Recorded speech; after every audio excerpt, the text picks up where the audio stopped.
Today on Sports Desk, we'll look back at what might have been the most exciting and entertaining World Series in history. The Chicago Blackhawks have their man. Today, they signed Ed Belfour to a 2-year contract.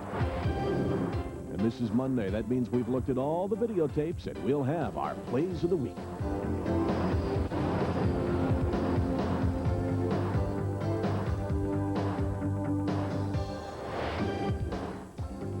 Sports Desk is brought to you by Motomaster, Canada's #1 selling replacement parts. Welcome to the show, everyone. I'm Michael Landsberg. Also ahead over the next half hour, the Jays make some roster moves, including releasing one of their most popular players ever. The Stamps are still hopping mad over what they say was a horrible call. And a look at the first big curling bonspiel of the year. But we begin with that wonderful World Series. Whether it was the best ever really doesn't make any difference. The fact is, whoever invented the game of baseball likely had last night's game in mind. You know, baseball is largely a routine game. You can watch a game every day for a week and not see any one truly remarkable play. But just last night's game had a handful of them. And when you consider it was Game 7 of the World Series with everything on the line, it was almost too good to be true. Unless, of course, you're a Braves fan, and if you are, you might be tired of hearing how there were no losers and Atlanta has nothing to be ashamed of and how it was such great baseball. But there really were some classic moments.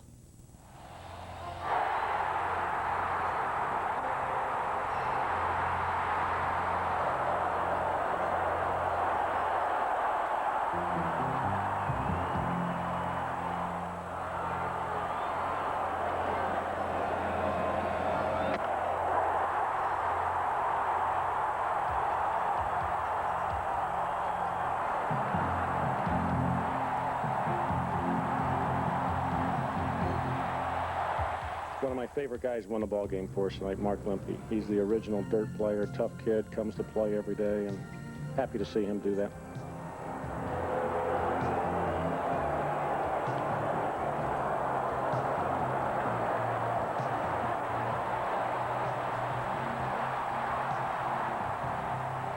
If I try to run directly over him, I'm out. I'm out, no question about it, you know, and I only had one chance in that play, and that was to hook around him, and, you know, and he did block it off a little bit, but I was fortunate enough to get my hand on home plate.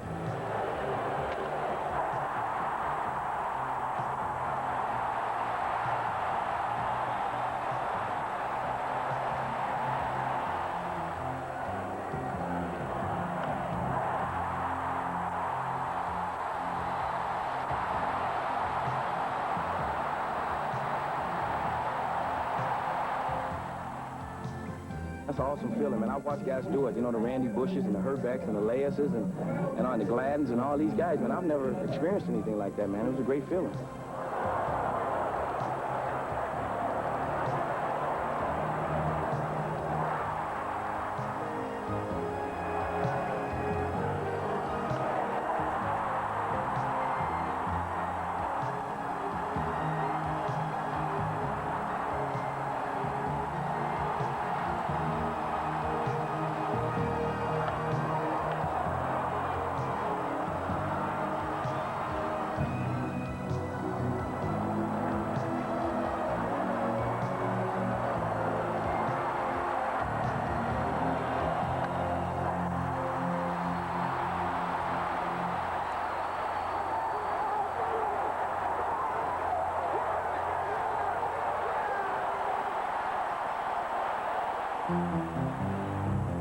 Well, I've been up there in the locker room since the 7th inning, waiting my turn, hoping my turn would come.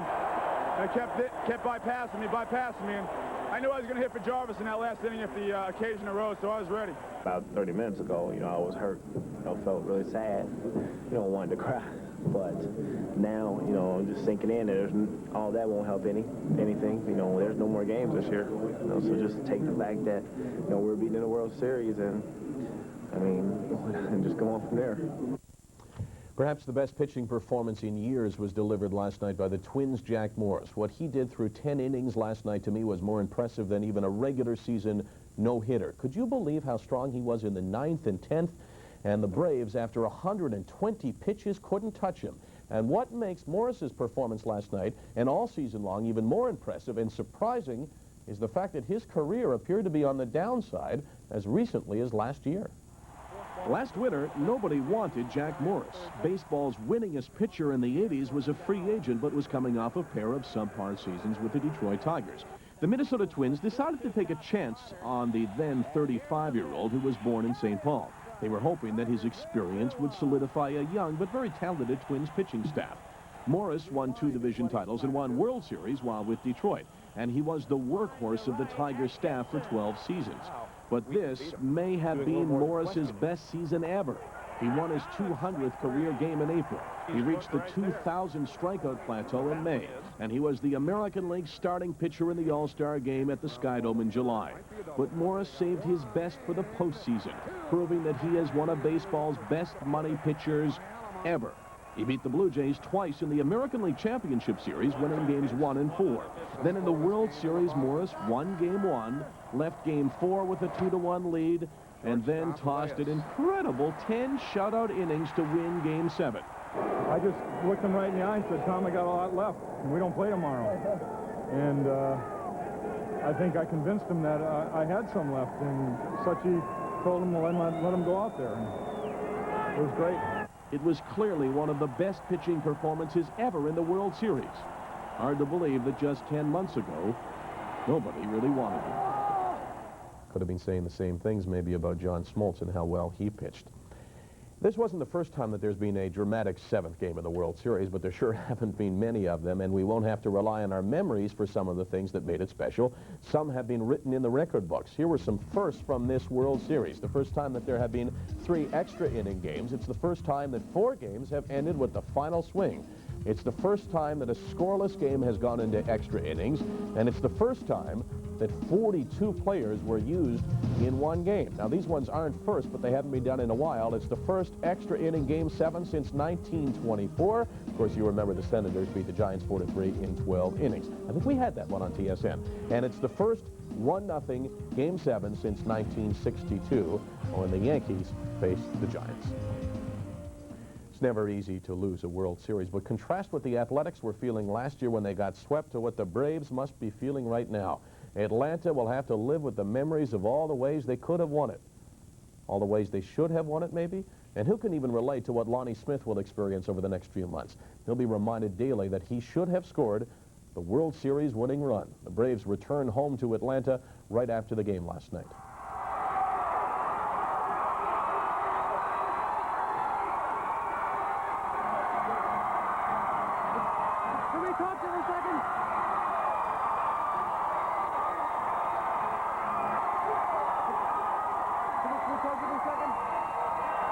Congratulations. Anything you want to say to the fans?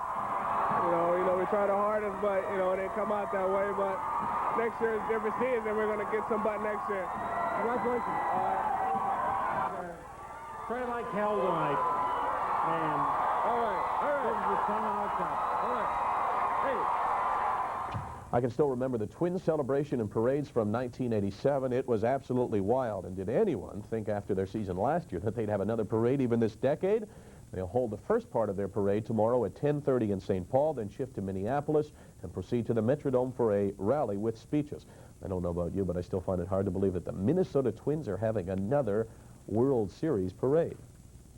The Blue Jays had been hoping to be planning a parade through the streets of Toronto, but Minnesota certainly ruined those plans, or perhaps a better way to put it is that the Jays ruined the plans themselves. After they lost to Minnesota, General Manager Pat Gillick said the team would make changes, and they have already begun. Nothing at all surprising, though most expected that Mookie Wilson would be released. Wilson was an instant spark plug when he was dealt from the Mets on August the 1st, 1989. Wilson played in just 54 games for Toronto in the remainder of the 89 season, but swiped 12 bases, being thrown out just once, and his presence had an immediate impact. He batted .298 in his first stint as a Blue Jay, and his timely base hits helped lead the Blue Jays to the American League East pennant over the Orioles. In his first full season as the Jays' regular center fielder, Mookie batted .265 while driving in 51 runs. But the 35-year-old veteran no longer has much pop in his bat, and Mookie's arm in the outfield is no longer a threat to base runners. Still, he was one of the most popular Blue Jays ever. Blue Jays have also given an outright release to Corey Snyder. Snyder was obtained in a deal with the Chicago White Sox, hit a measly 143 in 21 games. Jays have also said so long to 40-year-old Dave Parker. The designated hitter did exactly what the Jays asked of him, which was help stave off Boston and Detroit during the final 3 weeks of the regular season. Jays have done some tinkering with their coaching staff. Infield coach Hector Torres and first base coach Mike Squires have been released. The Jays rehired pitching coach Galen Cisco, third base coach Rick Hacker, and bullpen coach John Sullivan. In the most interesting move, they offered Gene Tennis the job as bench coach. Tennis is a candidate for the manager's job with Milwaukee. If he doesn't get it there, that means the Jays will still hire a new batting coach. Jays also did some paper shuffling. They have taken from their disabled list and put on the 40-man roster the name of 3 men, Dave, Steve, Ken Daly, and Al Leiter. They certainly hope that Steve and Daly will be healthy next year. You know, with the release of Dave Parker, the Blue Jays are certainly hoping to have a new designated hitter. They certainly need one, and the man that they might have their eye on is Bobby Bonilla. Bonilla is not a great fielder and would be a candidate certainly to be a designated hitter for the Blue Jays. He named himself as the first free agent after the final out of last night's game. The speed with which he said it certainly indicates that he will not be back with the Pittsburgh Pirates. Where will he be going? Where he's a native of New York, and he certainly has to be a candidate to go there. And if he's thinking of playing for the Yankees in the American League, he will learn tomorrow who the new skipper will be. That's the talk. They have called a news conference, the Yankees, and the word is that they will name Buck Showalter as their manager tomorrow. They'll probably name a new one a couple of weeks after that when they fire him. Stay with us. Lots more to come. When we return, Ed Belfour. Mike Keenan says Chicago's slow start this year is partly because of Belfour's holdout. Well, the holdout is over. He signed a new big deal today and will report tomorrow. And the Toronto Maple Leafs, the key, they still say, is patience, as it has been for almost 2 decades.